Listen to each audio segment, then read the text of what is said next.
to talk about.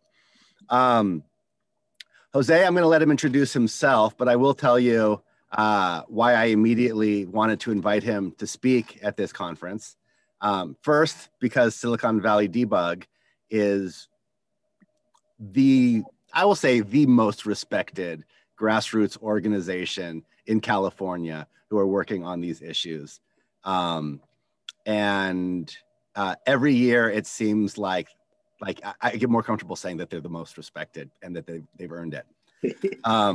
Whereas, other groups come and go, sometimes there's like really great people who are there for a year or two and then they move on. Silicon Valley Debug has really made themselves known. And then of the people there, Jose has proven to be one of the best at connecting all of the different points that need to be connected. And that's what I always look for in allies. People, they have their own focus. They know what their job is, but they can connect instantly to attorneys, to active gang members, to politicians, to staffers, to scholars, and work with all of those people and bring them together and make all of the work of all of these different areas synergize. So that's why I really wanted to hear from Jose. And that is about the highest compliment I could give anybody. But I appreciate it, man. But what everybody's here is to hear from you. So I will let you tell a little bit about yourself as part of your presentation. And then afterwards, I think we're going to have plenty of time in this session for questions and answers. And I certainly have an hour worth of questions I could ask. So there will be no shortage of things to talk about after the presentation's done. So with that, Jose, please take it away. Thank you. And I have a little bit of, before I get started, just want to let people know I have a little bit of technology challenge. So I got a laptop, no camera. And so that's what I'll be using to share the screen. But you will be able to see me on camera, but unfortunately not at the same time. So, hey, you got options. You like looking at me? You could check me out. If I'm not the prettiest thing you want to be looking at, you could take a look at the presentation and, we could get this party started. So let me share this first. Share my screen. All right. Okay. So thank you very much. I appreciate it. Sean, for introducing me. I appreciate the compliment. Debug is a hell of a place. I started volunteering maybe 10, 15 years ago. And, I'm here now, I did a little bit of gang intervention before. It turned out that that's not what I want to do. That's not what I was why I wanted to go in this direction of work. They always had a sort of one-sided sort of narrative, and I always found myself frustrated, and I found myself at some point just praying every day. I don't want to be here. I don't want to be here. And all of a sudden, a Debug calls me back, says, "Hey, you want a job?" I ran to Debug first thing. So I appreciate the compliment and definitely appreciate being a part of Debug. Okay, so today's, before I get into what I'm gonna talk about, I'm just gonna talk a little bit more about myself. So I proudly have no formal education in Chicano studies. The reason why I say that is just, it's always really funny or silly to me when, the gatekeepers of what being Chicano is somehow how in a school or a class where someone had to teach you to be Chicano. It's like, someone can't teach a Black person how to be Black. You can't teach a Vietnamese person how to be Vietnamese. I had no choice. I'm Chicano to the bone. So that's one of the first things I wanted to talk about. I'm from East Side San Jose. So for those that don't know, that's East Side San Jose. We're basically, I guess some people want to call it the South Bay or Santa Clara County. I was raised near King and Story, which is the lowrider capital during the 1970s and 80s. San Juan has the largest population of raza in Northern California going back to the 1800s. And we still hold that to this day.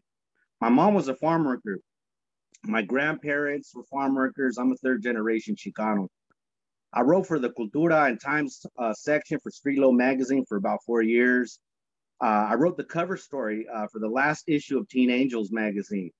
And I've hosted various historical exhibits in prison and Chicano art shows. I also led a coalition to include various historic Chicano murals in the historic landmark inventory to secure their preservation. In San Jose, we're losing a lot of murals. It's a big issue, I think, statewide and also nationwide. So I went ahead and did my part there in my own community. I am a prisoner's human rights advocate. Till this day, I'm a clearinghouse for Prisoners United, which is a prisoners-led loose organization.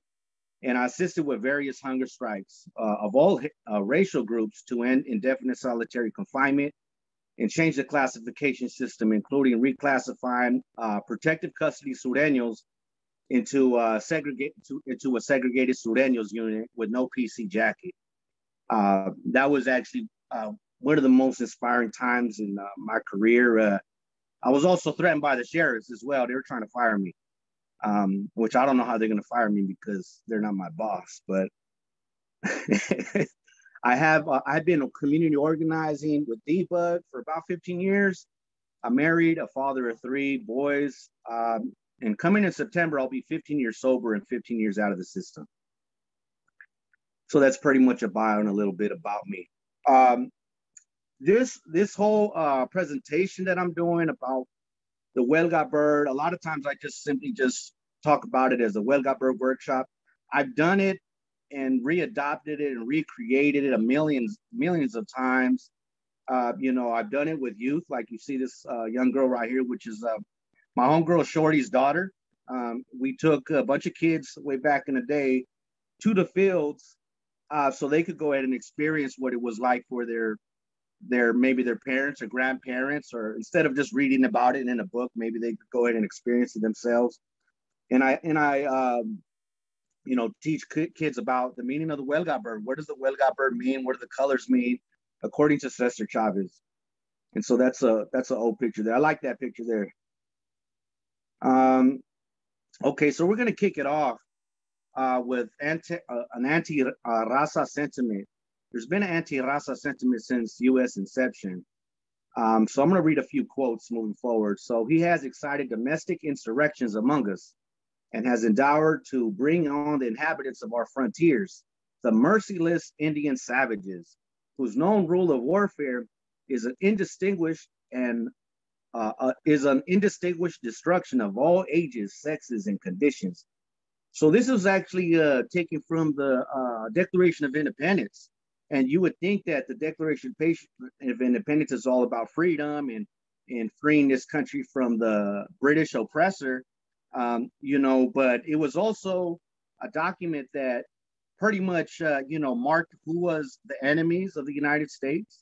And it was also used as a propaganda tool. Already they were calling Native Americans merciless Indians and savages that have no, mercy for children, women, and or any type of conditions that they may be. So this was in the Declaration of Independence.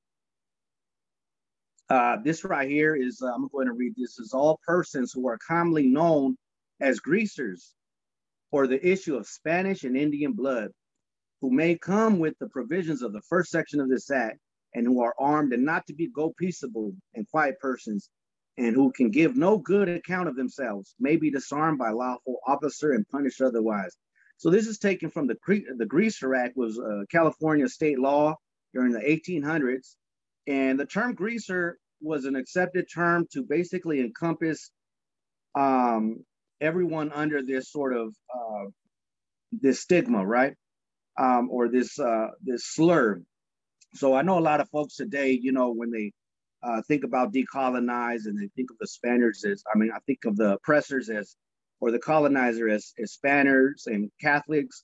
When the United States took over, they really didn't care for none of that. They didn't care if you were Catholic. They didn't care if you were Spaniard. To them, you were all the same. If you were of Native American blood, Mexican, or Spaniard, you were known as a greaser. You had no right to work. You had no right to be homeless, to be unemployed, and you had no right to bear arms. You know, and it's interesting that the punishment for being a greaser during this time was slave labor. So they would incarcerate you and you would have to do your time in hard labor. So this is a picture of Tiburcio Vasquez. I'm going to speak on him in just a minute right here. I'm going to go through some quotes. I like quotes because sometimes the proof is in the pudding. Instead of hearing from, you know, my own personal opinion, you just, you know, look at it for exactly what it is. Tiburcio Vasquez's grandfather was Juan Atanasios Vasquez. He was most likely of Nahuatl ancestry. So he was most likely a Mexica, an Aztec, if you will. You know, he co-founded Spanish California during the De Anza expeditions. If anyone is familiar with De Anza College, that's what it's named after. 1 year prior to the establishment of the United States in 1776.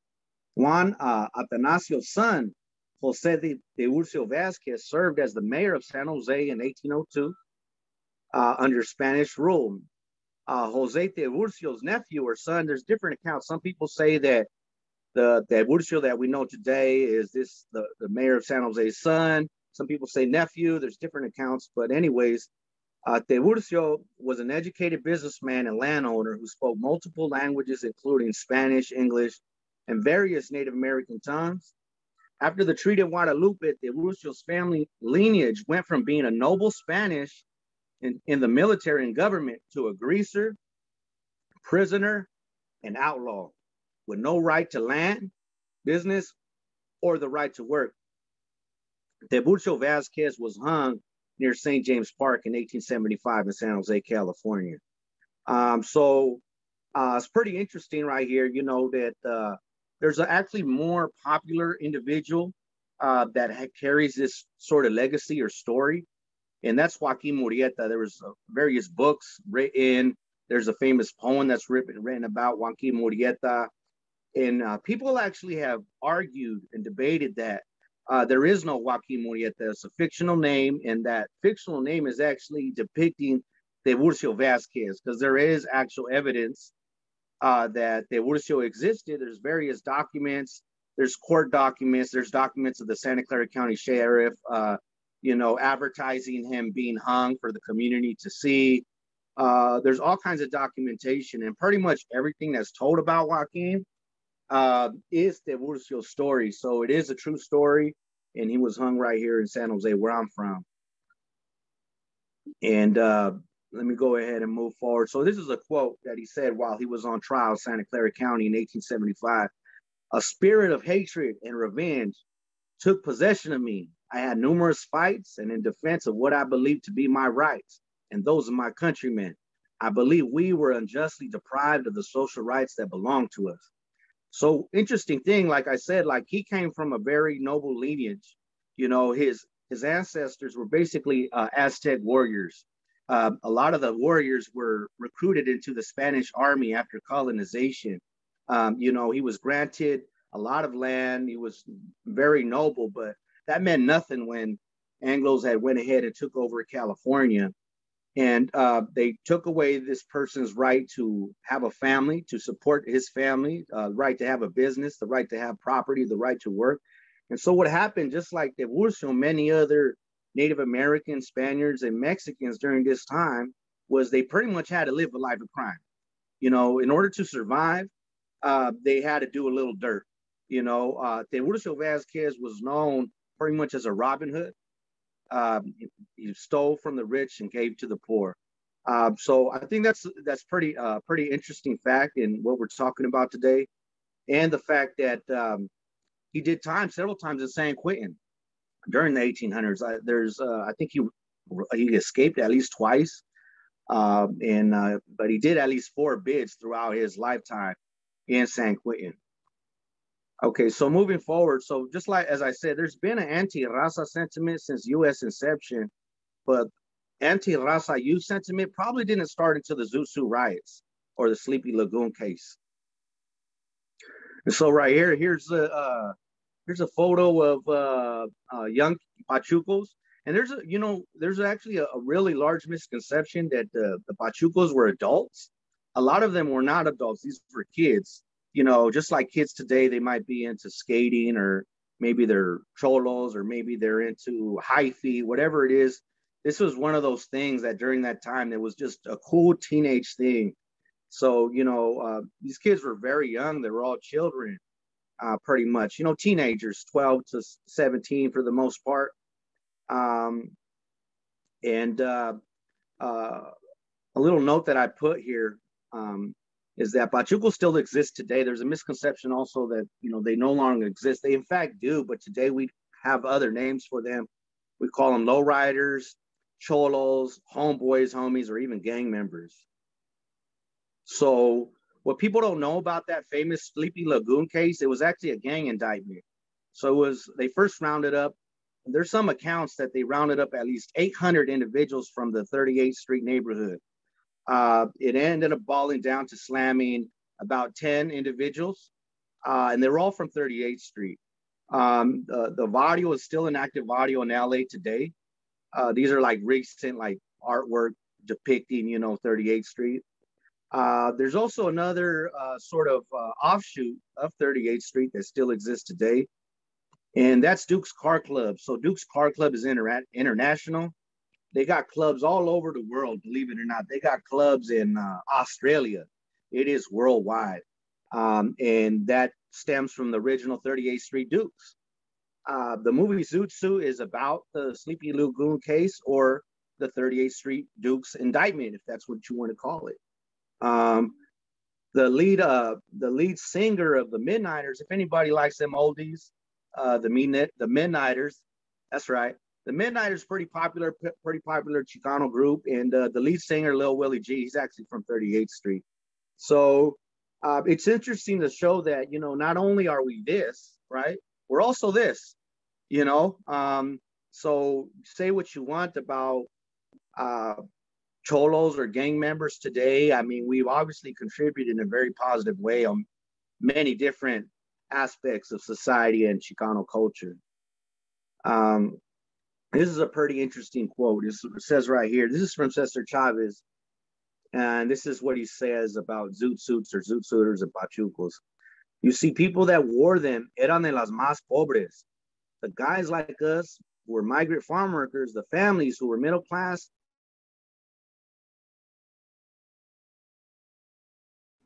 To understand, because there's also a conception that everyone dressed like this, or that all youth dress like this. That's actually not so. It was only the poorest youth within the barrio. You know, other Mexicanos that were more middle class, they didn't really wear the zoot suits. Middle class youth didn't really wear the zoot suit. It was mostly the kids that, you know, were struggling. No different from today's homies. You know, it's the homies that, you know, they often come from the most struggling and broken homes and communities that, you know, dress like cholos, right? The meaning of the Huelga bird and the UFW's kickoff to the Chicano movement. So right here is the depiction of the Huelga bird and the flag. I think it's important to understand that the Huelga bird, Dolores, Caesar, the UFW, that they're equivalent to the Chicano movement as Rosa Parks was for the civil rights movement. When Rosa Parks went ahead and said, Charlie, I'm not sitting in the back. I'm staying here in the front. That's the way it's going to be. I'm tired. You ain't telling me just because I'm black, I'm going to go sit back here. I'm going to sit right here and I'm going to sit proud no matter what happens. You know, it sparked the whole movement, right? And that's exactly what this icon, Caesar, Dolores, and the United Farm Workers, when they went ahead and stood up, they kicked off the Chicano movement. So we're going to learn a little bit about the union and a little bit about what's the actual meaning of it. So in 1962, Cesar Chavez founded the National Farm Workers Association. Later, the Filipino Union, the AWOC, and the Mexican Union, the NFWA, which was the original name before it was UFW, joined as one cause on September 16th to picket the Delano growers. A few months later, the AWOC and the NFWA joined as one single union, the UFW, united meaning united Filipino and Mexican farm workers. Filipino leader Larry Italong, I hope I pronounced that correctly, became the vice president. Caesar was joined by Dolores Huerta, and the union was born. That same year, Richard Chavez designed the UFW Eagle, and Caesar chose the black and red colors. It's important to note that Caesar actually chose those colors because he was inspired by the many labor rights protests in Mexico that were popular during that time. Of course, so was socialism in Mexico as well. So to this day, you know, black and red are considered socialist colors. I'm not calling them communist or anything. I'm just, you know, just putting it out there. Caesar told the story of the birth of the eagle. He asked Richard to design the flag, but Richard should not make an eagle that he. But Richard couldn't make an eagle that he liked. Finally, he sketched one on a piece of brown wrapping paper. He then squared off the wing edges so that the eagle would be easier for union members to draw on a handmade red flag that will give courage to the farm workers with their own powerful symbol. Caesar made a reference to the flag by stating, "A symbol is an important thing. That is why we chose an Aztec eagle. It gives pride. When people see it, they know it means dignity." And here is the definition of the numbers. What's the symbolism behind the colors? I'm sorry. The black stands for oppression, the oppression of the farm worker. The white stands for hope, meaning that all the sacrifices that the UFW had to make, you know, you had hope that, you know, they would actually bring forth results and you would get justice. And the red stands for sacrifice. Here's another quote from Caesar. It says, "All Hispanics, urban and rural, young and old, are connected to the farm workers' experience. We had all lived through the fields, or our parents had. We shared that same common humiliation." So this right here is a picture of my mom just before her going to work. She was still pretty young at this time, and she's ready to go out there and work in the fields. You know, for any raza that in Northern California, if you have family going back to the 80s, the 70s, the 60s, the 50s, and 40s, more than likely, you were working in the fields, your mom was working in the fields, your dad was working in the fields, your brothers, your sisters. It was pretty much the primary number one employment for raza during that time. And so what also made the UFW powerful is just the fact, if you know anything about Mexicano culture, you know, Mexicanos are very prideful. You know, they pride themselves in working hard. They don't like to see themselves as needing charity. They don't like seeing themselves as giving handouts or complaining. They want to work, and they want to work hard, and they want to work hard for their family, and family is first. And so that really resonated to a lot of people during that time, that it was a labor rights struggle, you know, it was, and to add is that a lot of people in Northern California did work in the fields. So again, that's why it resonated to a lot of people. This is a quote right here. "The UFW survival, its existence was in no doubt in my mind when the time began to come after the union became visible, when Chicanos started entering college in greater numbers, when Hispanics began running for public office in greater numbers, when our people started asserting their rights on a broad range of issues and in many communities across the country. The union's survival, its very existence, sent out a signal to all Hispanics that we were fighting for our dignity, that we were challenging and overcoming injustice, that we were empowering the least educated among us, the poorest among us. The message was clear. If it could happen in the fields, it could happen anywhere, in the cities, in the courts, in the city councils, in the state legislatures." So moving forward, I'm going to talk about La Causa. So here's a newspaper clipping. It was a Brown Berets newspaper clipping, and the name of the magazine, or the name of the newspaper, was La Causa. And so I'm going to be moving forward and speaking about the front page topic there, El Plan Espiritual de Aztlán. So right here is a picture of Dolores, and you can see the Huelga bird and the words or the terms La Causa right there in the back. Here's Cesar Chavez next to a couple of brown berets. And the brown berets on all their patches, they had the words La Causa. Here's Corky Gonzalez. I'm going to speak about him in a little bit, but very lead figure, a big lead figure during that time that pretty much put the whole Chicanada in perspective. It's important to understand that Chicanos had existed before the movement, you know, but this person was the person that kind of put everything in perspective into El Plan Espiritual de Aztlán, or what we know as La Causa. When people refer to La Causa, this is exactly what they're referring to. So El Plan Espiritual de Aztlán sets the theme that the Chicanos must use nationalism as the key or common denominator for mass mobilization and organization. Once we are committed to the idea and philosophy of El Plan, we can only conclude that social, economic, cultural, and political independence is the only road to total liberation from oppression, exploitation, and racism. Our struggle then must be for the control of our barrios, campos, pueblos, lands, our economy, our culture, and our political life. El Plan commits all levels of Chicano society: the barrio, the campo, the ranchero, the writer, the teacher, the worker, the professional, to La Causa.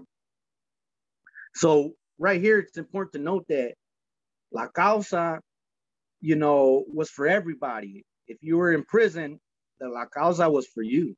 If you were in juvenile hall or YA, La Causa was for you. If you were in the fields, if you were a professional, if you were a teacher, a student, the La Causa was for you. There was no separation or segregation from, the good Mexicans and the bad Mexicans. This right here is just a little bit about some of the organizational goals: unity, economy, education, institutions, self-defense, cultura, and political liberation. Well, La Causa inspired, or what El Plan inspired, was student organizations like Mecha's probably the most notable one, various labor unions, militant organizations, lowriding and barrio culture, the Mexica movement, a political party that, you know, there used to be a La Raza political party. It was independent, it wasn't Dem or Republican, theater, music, and movies. And it also inspired people in jails, prisons, and institutions. I'm going to go ahead and play this clip real quick, if it lets me. Okay, let's try this again.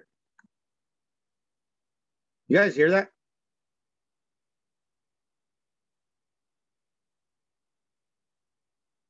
Does everyone hear that?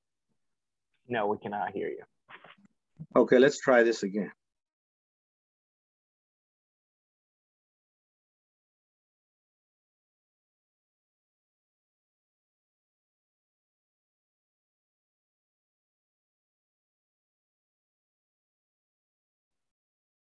When you start screen sharing, there should be a designation for sound as well.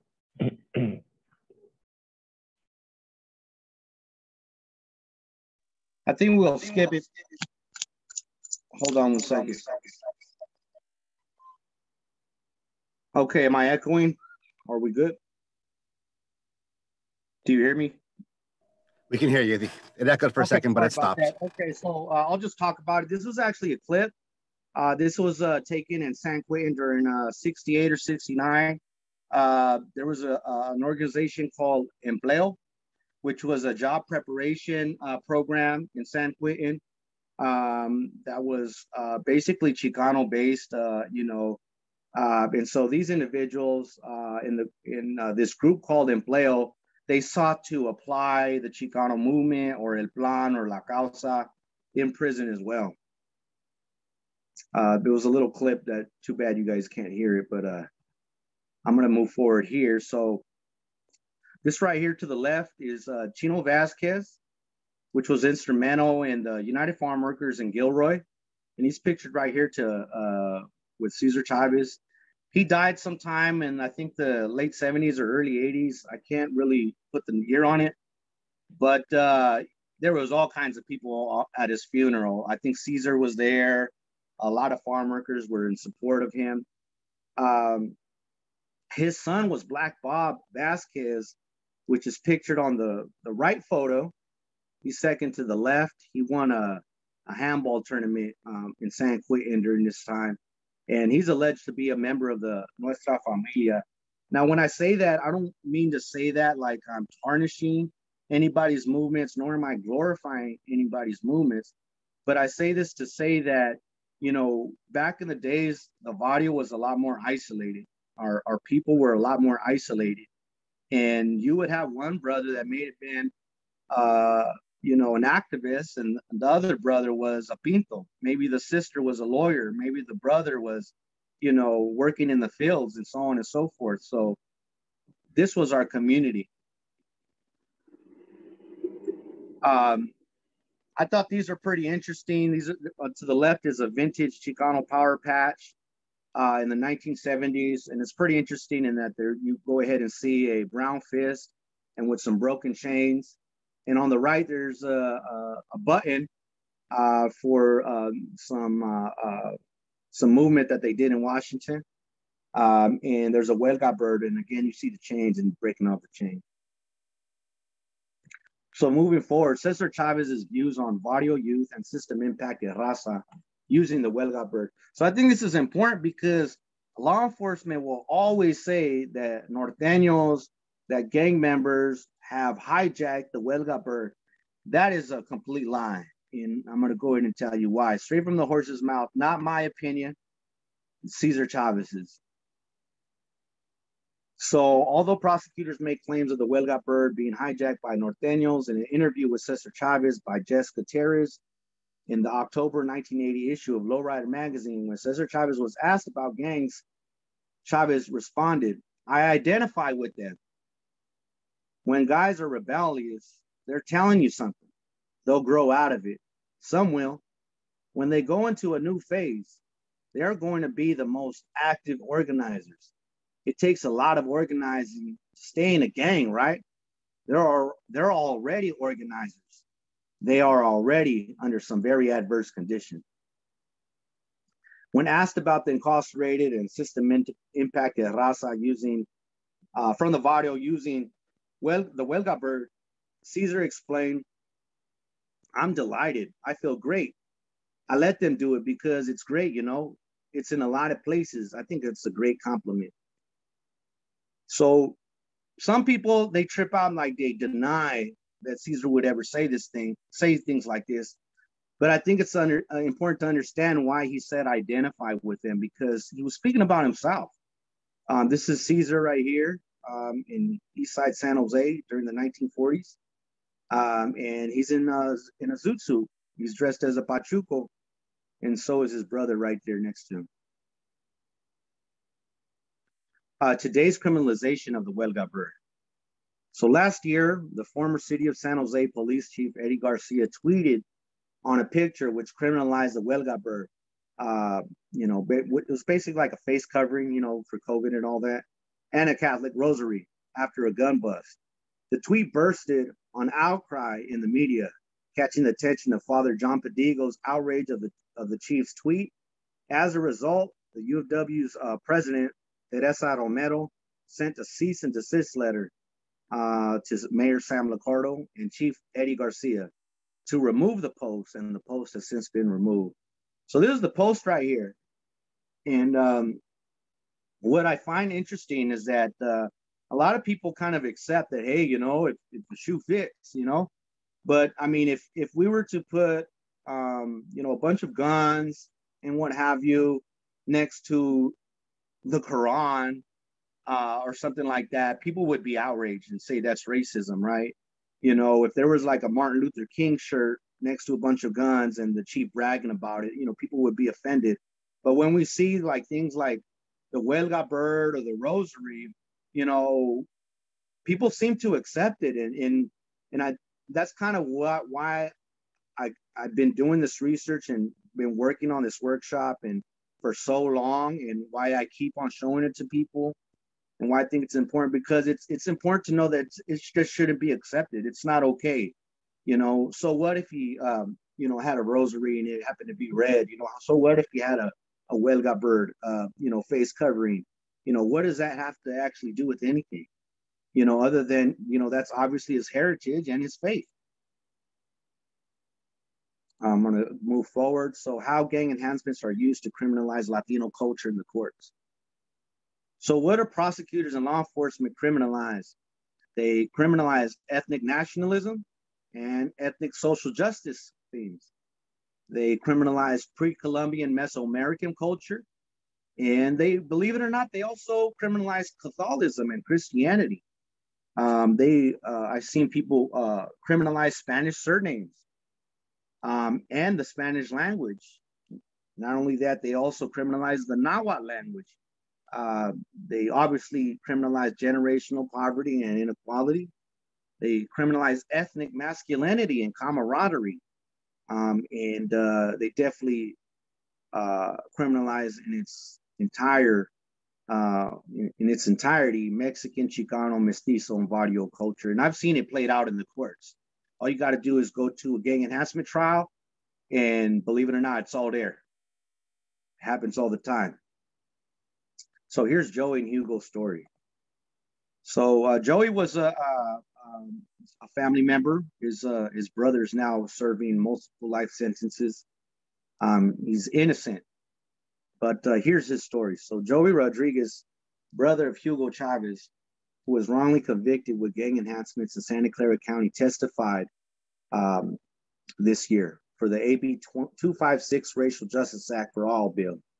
During testimony, Joey explained how gang evidence is abused by prosecutors who consistently use aspects of Latino culture and gang activity interchangeably, creating a racial bias against Latino males. This resulted in creating a racial bias so strong, it caused a juror to unreasonably believe her life was in danger, stating, "Given the nature of the testimony and reoccurring people in the audience that, based on descriptions of what gang members look like and tattoos and so on, look possibly as if they are gang members, and it makes me feel uncomfortable." The jury came to the conclusion that Joey and myself, me from Debug, we were the only people in the audience, and definitely the only Latino males in the audience, that we were there to harm her. The jury continued, "I have really tried to listen to every single thing that the attorneys have said. And I have to say, a curtain has been pulled back on a different population." So it's so interesting that the gang evidence was so strong that I guess before she didn't think we were gang members, but now she's in full belief, like, man, these guys are all gang members and they're going to whack me and kill me. And just like that movie I may have seen. This jury member requested that the court remove the audience. So that's myself and Joey from the courtroom, expressing concerns of walking alone after leaving the courthouse, and offering personal information such as names and workplace during the jury. The jury only came to feel this way after law enforcement gang experts used fear mongering of Latino males interchangeably with violent gang members. So here's another story, Noemi and Leo's story. In San Mateo County, there's an active case that Debug has been supporting involving a young man named Leo and his fearless sister Naomi. The prosecution used the huelga bird as evidence of a gang enhancement. Here is Noemi and Leo's story in Noemi's own words. Sí se puede, but not for us all, because we are being defined as gang members due to this huelga bird.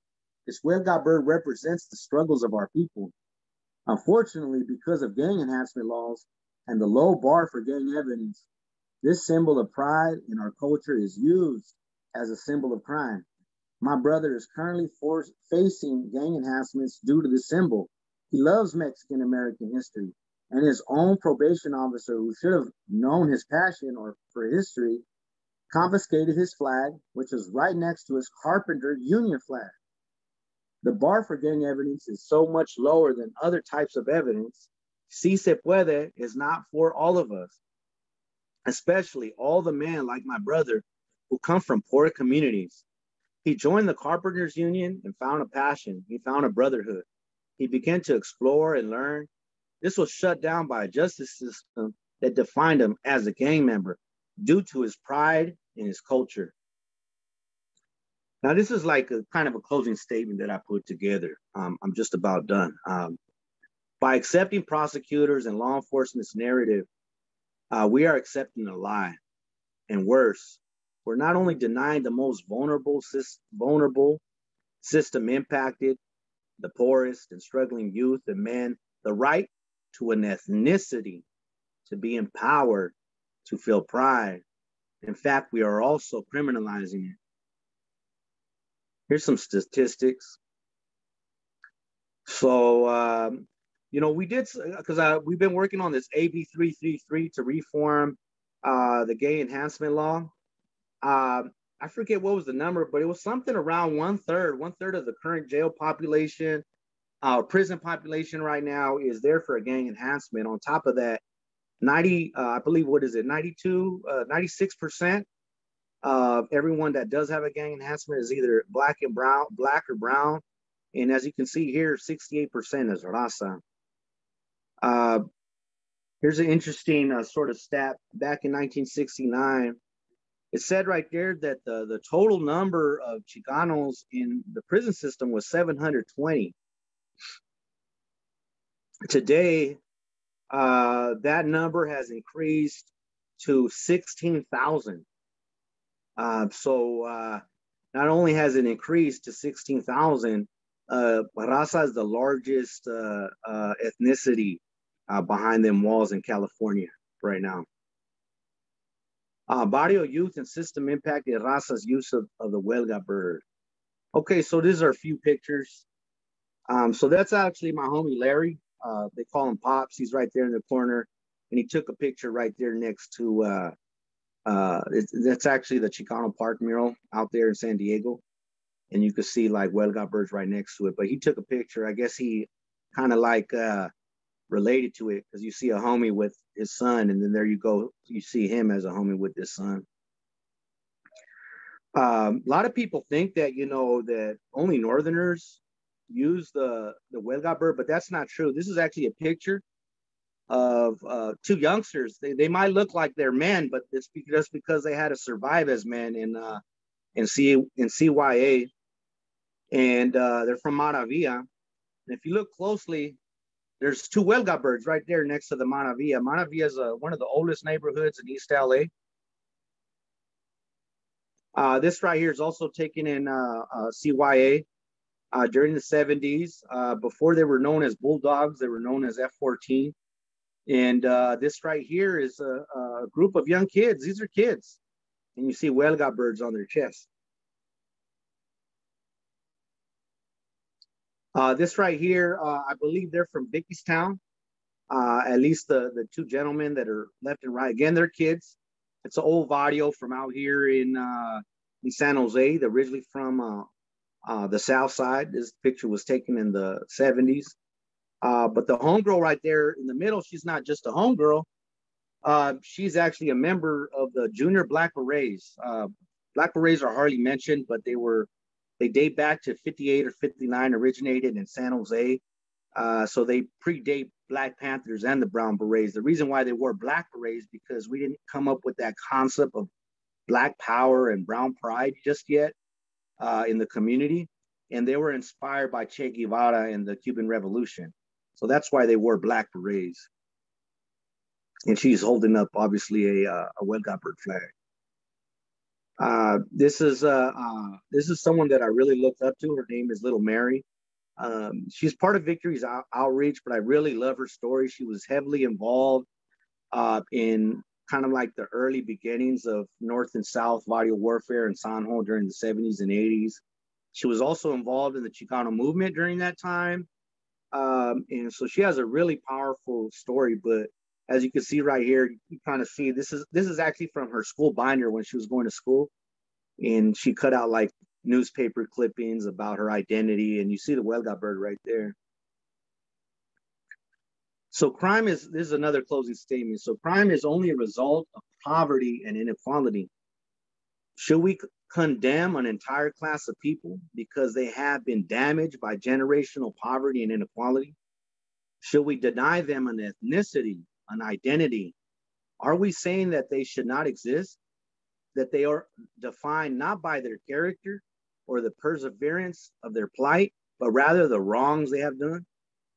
Do they not have the potential to be fathers, husbands, wives, sisters, leaders? Is their heritage an outlet to build their esteem, to feel proud in a home and community in which so much has been damaged? Do they commit crimes because so-called gangs, or do they commit crimes due to generational poverty and inequality? Are they not worthy of rehabilitation, of recovery, redemption? Are they not the same population we dedicate our careers to? Whether they themselves or we call them gang members, cholos, homies, northerners, southerners, are they not human beings? So here's a picture of me with an old booking sheet. I think this was, might have been 2002, might have been 2009, I don't remember. This is me when I was young. A couple pictures of me. And this is me when I graduated and got my GED in the county jail. You could see me kind of on the right side. This is me again when I started organizing with D-Bug, and you see the Welaga bird right there in my brim. And we were fighting a No on Prop 6. We were fighting for No on Prop 6, which was an action that we were doing way back then. This was actually on King and Story. I think we marched from King and Story to City Hall or something like that. This is me and my two boys. This is actually taken at, I forget what the place is called, but there's a museum there. And it's actually where Cesar Chavez is currently buried. So there's a museum there. You get to actually see the shack that I guess Cesar Chavez used to stay in, some of his clothes. It's a real nice museum, and Cesar's buried right there. It's really nice. And they have a real nice tour and a gift shop. And so I took my two boys there way back when. And this is them. This past year. I usually try to keep a tradition just to, teach them about Caesar. They don't do it in school, so somebody got to teach them. And this is actually taken in front of Cesar Chavez's original home. His original home's not there anymore, but there is a monument to, go ahead and state that it's a historical site where, his home once was. But to the left of him, his brother still lives there. And that's right there in San Juan on the east side. And I think that's it.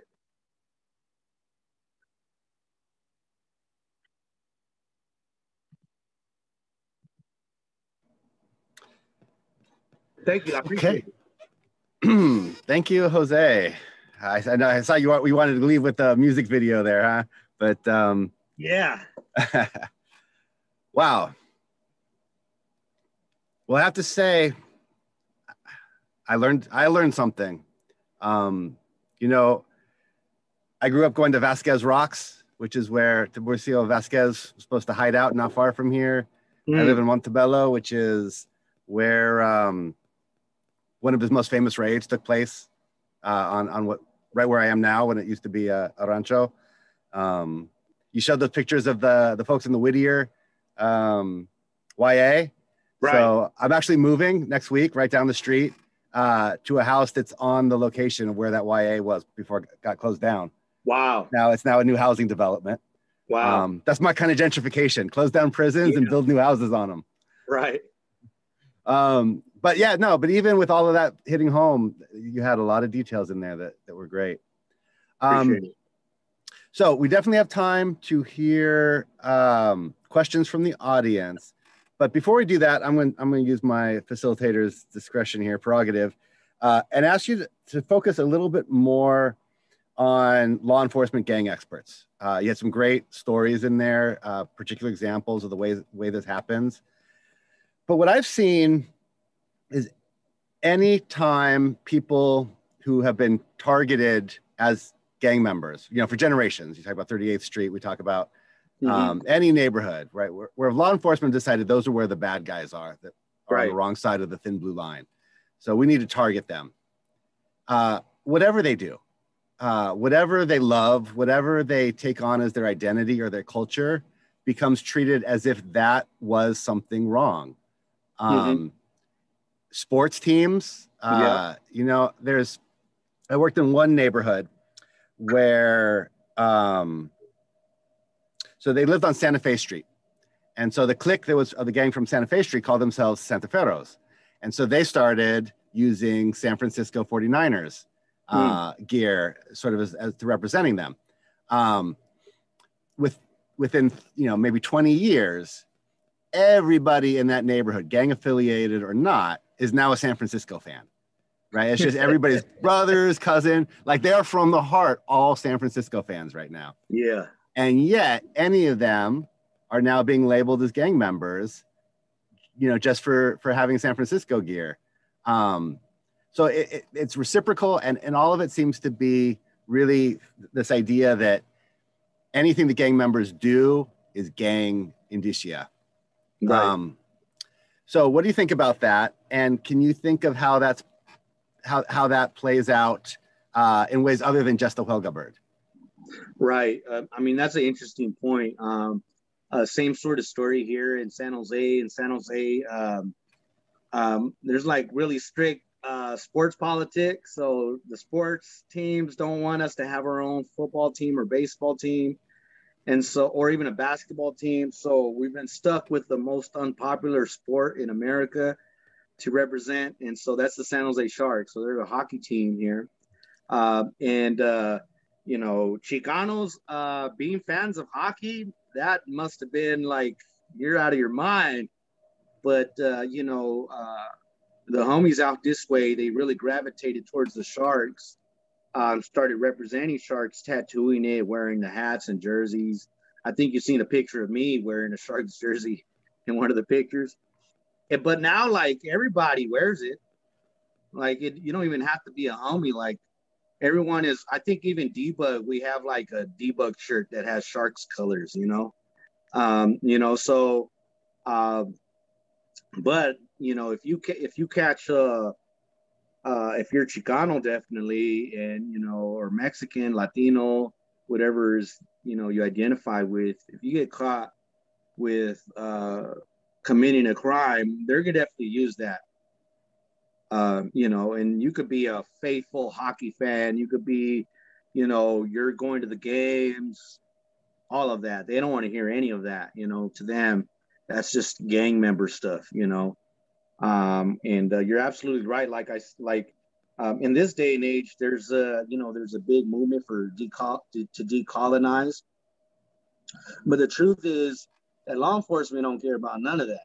You know, if you're whatever it is you are, if you're Christian, you're Catholic, you speak Spanish, if you speak Ebonics, if you speak Nahuatl, hey, that's all gang member stuff as far as they're concerned, you know, and they'll use anything. It's really unfortunate. And I think there has to be an absolute change to stop, you know, regional culture and pride, to stop,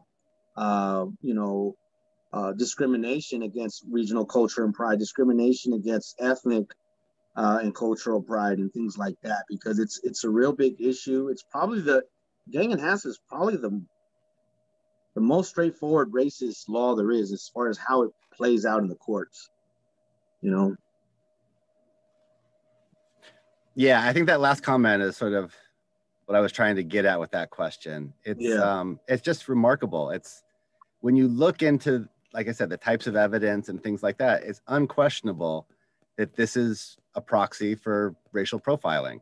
Yeah. That this is exactly the same thing that was done to 38th Street 60 years ago and was done to Vasquez 100 years ago. Right. The through line that you drew is exactly right. It's always that these people, based on who they are, their identity, their ethnicity, their history, are the targets. And then we'll just make up whatever they do and call it evidence against them. Right. And you see, the problem is that sometimes, you know, like somebody will be from a hood, you know, and they'll have it blasted. And you call it gang, you call it hood, barrio. You know, for me, you know, I prefer the term hood or barrio. I think that that's probably the most accurate term.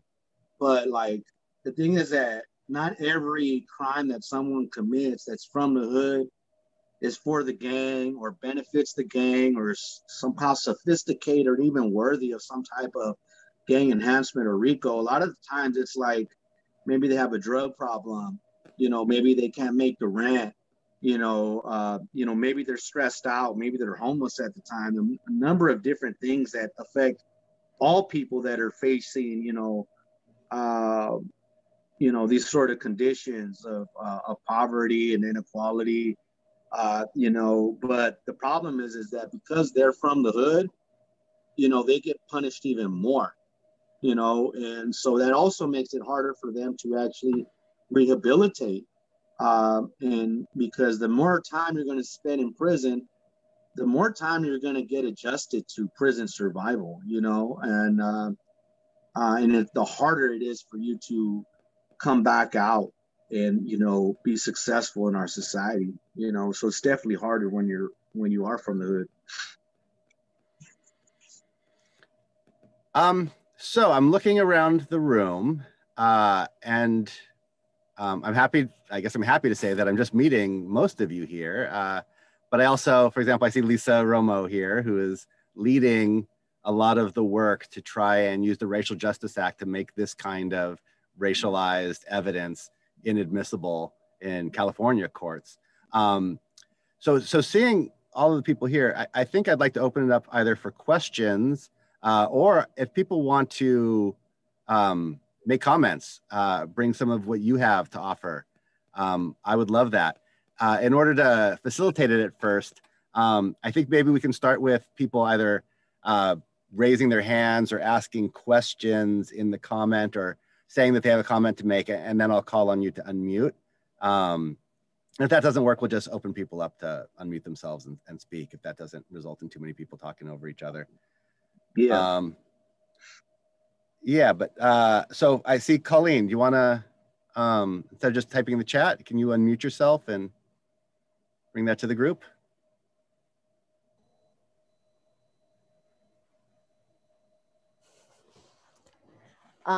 Hi, I'm really grateful to have all the RIPA data that we have now, and we can start connecting dots and pointing fingers, but that, you know, after the Sorry, Colleen, can I interrupt you 1 second? Because I know that not everybody here is from California, and so people are not going to know what RIPA is. So could you back up and talk about what's happened here in California? RIPA is a something that our Attorney General Kamala Harris started and got going, in that large police departments have to now keep track of their perceptions of race and LGBT status, but the L and the G and the B don't, the T status maybe, in enforcement stops. And that data then is conveyed in close to real time. We get that to work with and use for advantage. But as great as that's been, there's limitations. Obviously, the counties with smaller police agencies don't have access to that, but the courts as well are now taking the baton. So I do a lot of work in infraction court pro bono for homeless. And in infraction court, which I think is like the intersection of all the isms,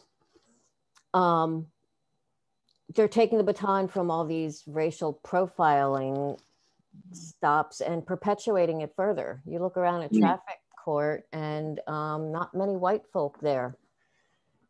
So you have this perpetuation that goes on, but the data ends. We can't get data from the court on convictions that are happening in that race-based convictions, not easily at least, with a lot of piecing together. So I would love to be able to compel the court. And the reason we can't is because they don't keep that data, they don't track that data. and they don't compile that data. So if we could mandate that they do, we could get that data.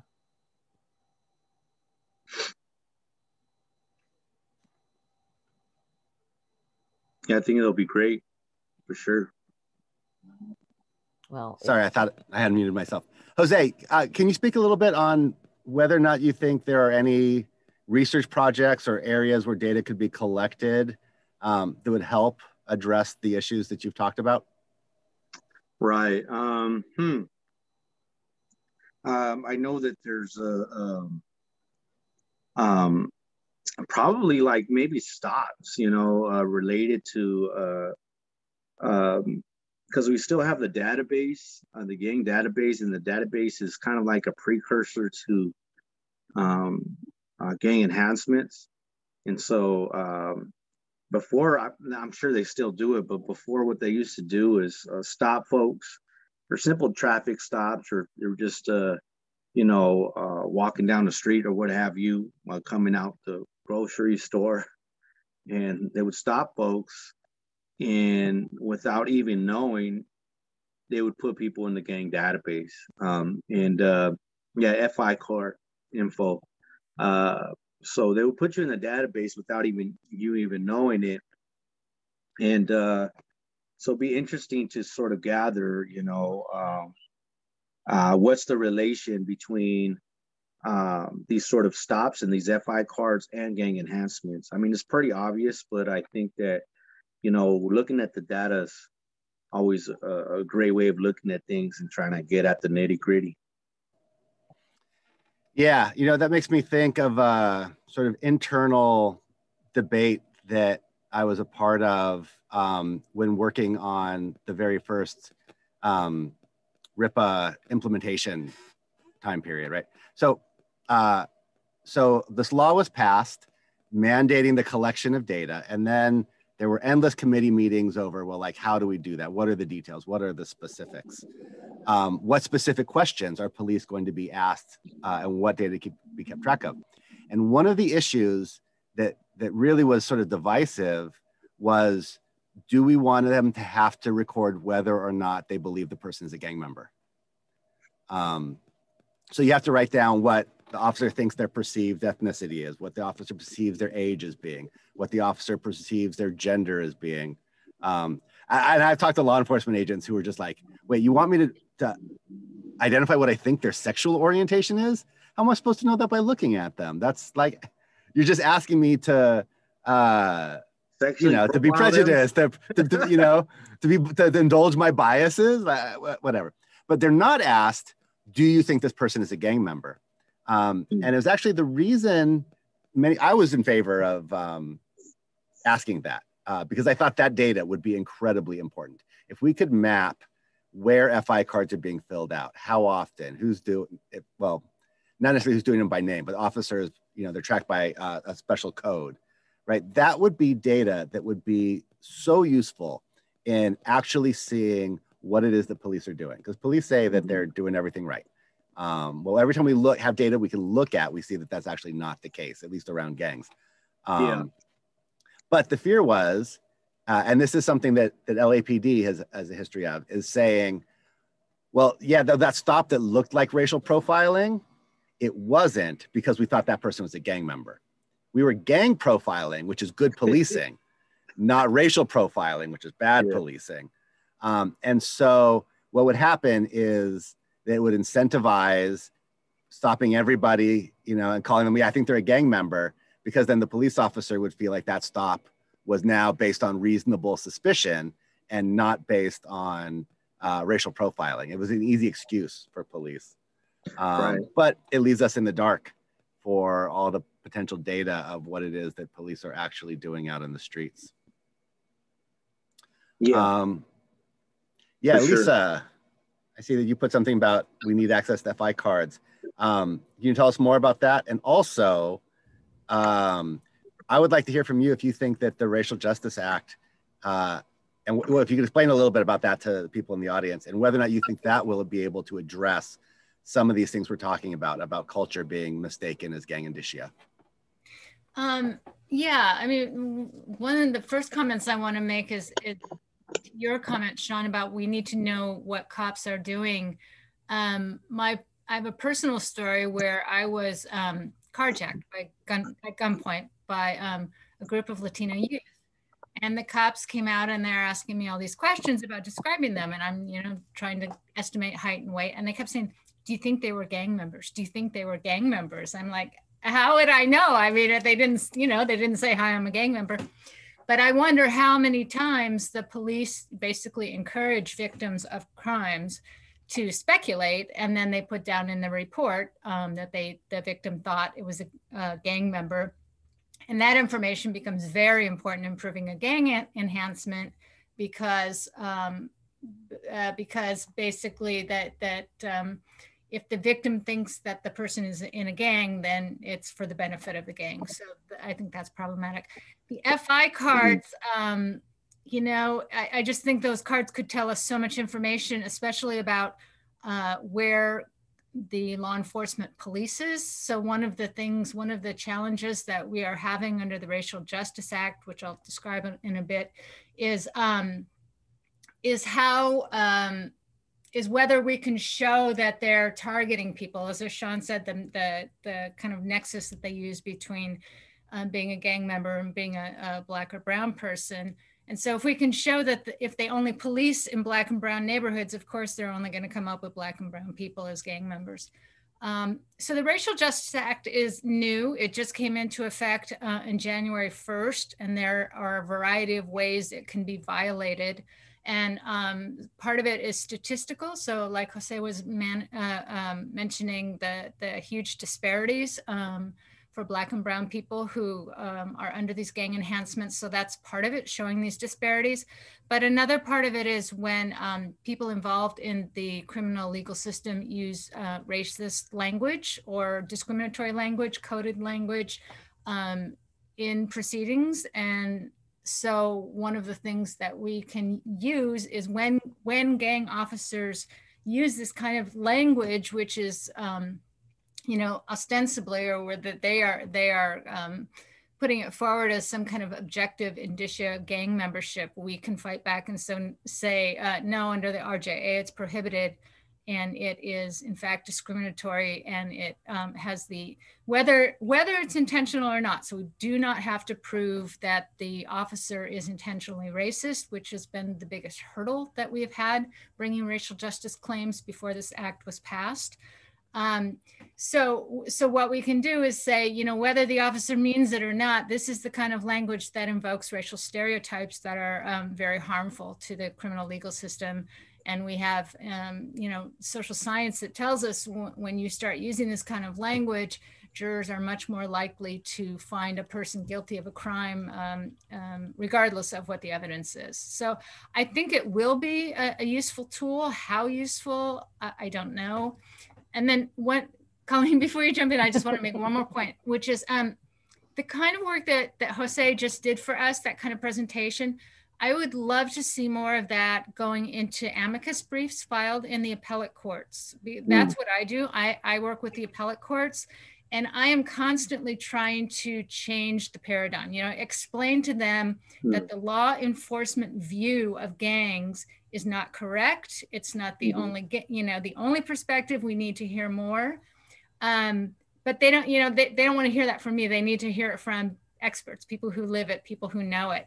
So we really need to work together to bring in more of that information that will be presented to the courts, especially the California Supreme Court, so they have a better understanding. Thanks. Let's do it.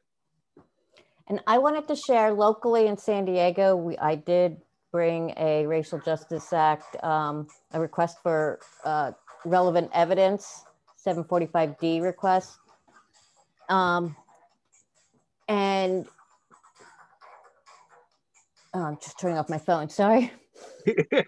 And that request alone was enough to get a strike stricken in a gang enhancement case where the judge had initially indicated he couldn't strike it under Romero, but that he would if we gave him basis under the Racial Justice Act, he would strike it. I think he wanted to rush the case through and jump to the end and offered the deal in advance. So we got the strike stricken in request in conjunction with the racial justice request that we made. We also got 1,800 pages of data connecting up the strike enhancement and the gang and the weapons charge in this case with race data. So we can potentially sift through that for gems. Thank you, Colleen. So we're out of time, but I'm very glad that we ended this after hearing about how things haven't changed for 100 years with some stories about how we are developing tools to finally change this, because it's been the